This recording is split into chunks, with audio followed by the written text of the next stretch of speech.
Hello everyone, welcome to Manju's biology class, The Living World Part 2. If you haven't watched Part 1, please watch it for the better understanding of the concept. The link is provided in the description box.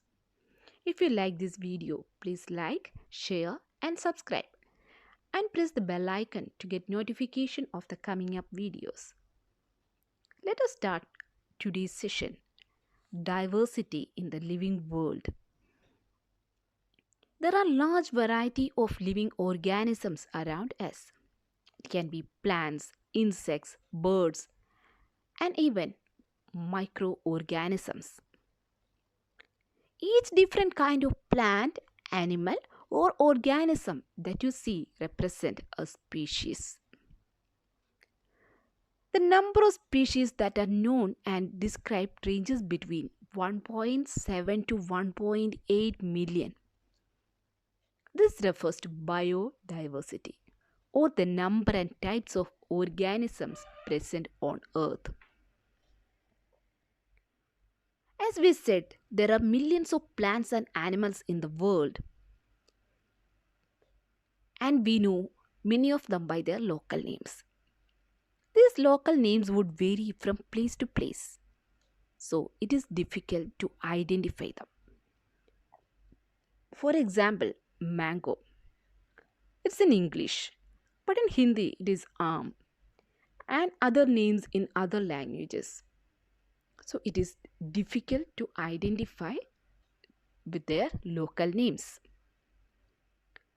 Hence, there is a need to standardize the naming of living organisms such that a particular organism is known by the same name all over the world.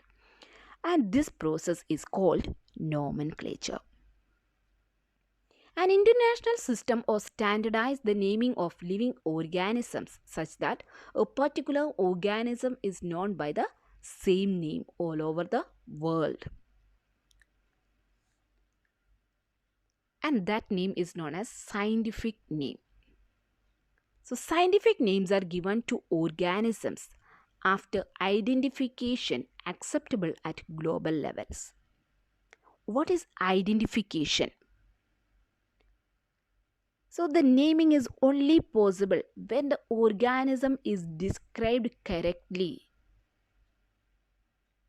If we know the characteristics of an organism, it is easy to identify them. So after identification only, we can give the naming. That is known as nomenclature.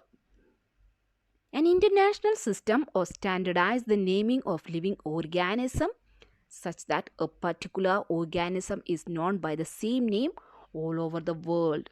For mango, it's not known by mango, it is known by some other name that is known as Mangifera indica that we will learn later. Nomenclature is done as per criteria given in ICBN, International Code for Botanical Nomenclature, and ICZN, International Code for Zoological Nomenclature. There is a team of scientists who is following the criteria given in the ICBN and ICZN and giving a common name for all the organisms known in this world. That is known as naming or nomenclature. Now let's see binomial nomenclature. From the name itself we can understand binomial. Bi means two. Nomial names. Two words are there in their name. That is known as binomial nomenclature, or two components or two parts are there. Binomial nomenclature was given by Carolus Linnaeus. The scientist Carolus Linnaeus has proposed this nomenclature system, binomial nomenclature. I said this binomial nomenclature composed of two terms. And the first word is generic name and second word is specific epithet or specific name. in scientific name of an organism. So the scientific name, that is binomial nomenclature, consists of two parts. The first word is a generic name and the second word is a specific epithet. And the names are in Latin or Latin words. Names, if handwritten, are separately underlined. If printed, are italicized. We have learned these rules in class 9th. So if we are writing with the hand, it should be underlined separately. And if printed, we have to italicize. First word starts with capital letter and second word with small letter. If you are writing both words starting with capital letter, it is wrong. So here you can see the example. I said mango. The scientific name or binomial nomenclature is Mangifera indica. Mangifera indica. So Mangifera is the first name, that is generic name. First name is a generic name, and indica, that is the specific name or specific epithet, that is indica. So Mangifera indica. First one is handwritten, so underlined separately, but the second one is typed, so Mangifera indica italicized. Name of author in last as abbreviation. If we want, we can give the name of the author or the scientist as an abbreviation at the last. Example, Mangifera indica Lin. What is Lin? Lin is the abbreviation of the scientist Linnaeus, Carolus Linnaeus. So Mangifera indica Lin. So binomial nomenclature is proposed by the scientist Carolus Linnaeus. And this binomial nomenclature consists of two parts. The first word is generic name and the second word is specific name or specific epithet. And the names are in Latin or Latin word, and names, if handwritten, it should be separately underlined, and if printed, it should be italicized. First word starts with a capital letter and second word with a small letter. Example, Mangifera indica. A name of author in last as abbreviation. What is the scientific name of mango? Mangifera indica.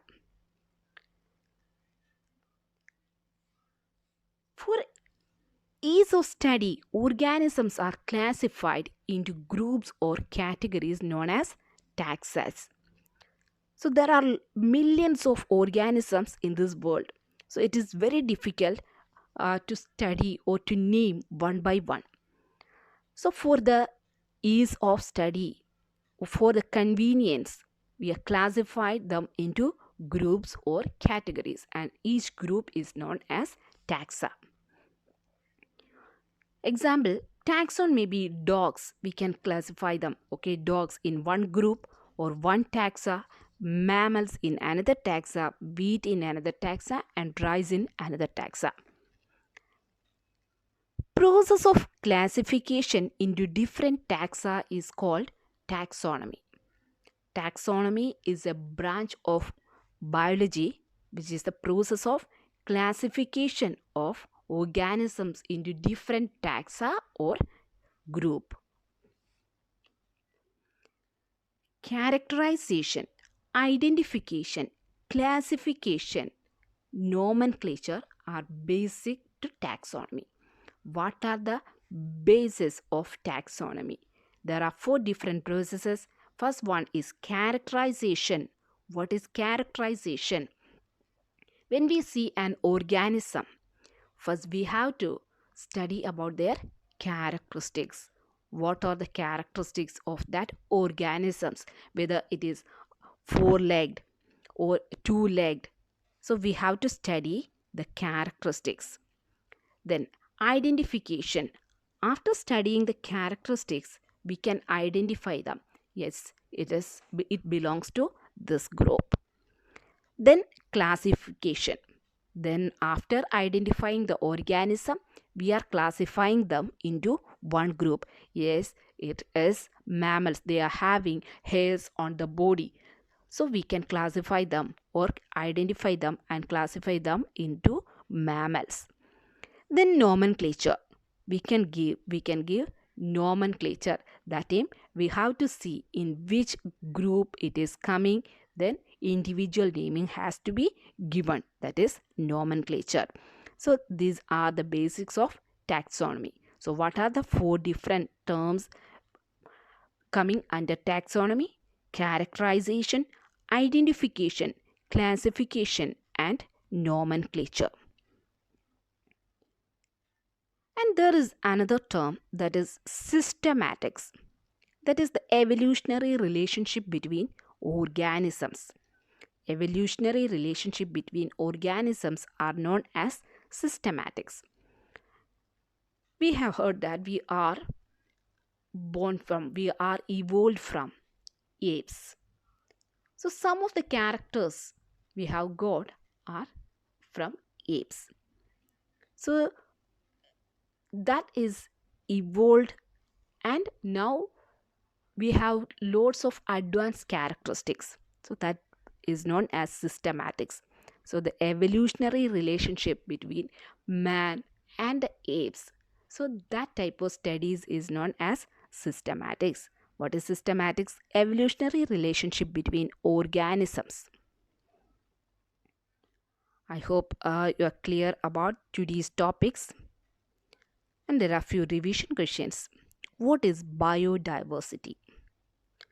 Write the full form of the following code: ICN, ICBN, ICZN, ICNB. What is binomial nomenclature? With reference to Brassica campestris Linn, give the common name of the plant. What do the first two words of the name indicate?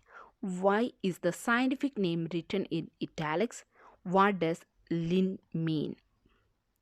How will a scientist go about the identification, nomenclature, and classification of a plant which he feels is a new species? Try to find out the answers for this question. If you haven't get any idea, please comment. I will be answering in the next class. Thanks for watching. Please do like, share, and subscribe.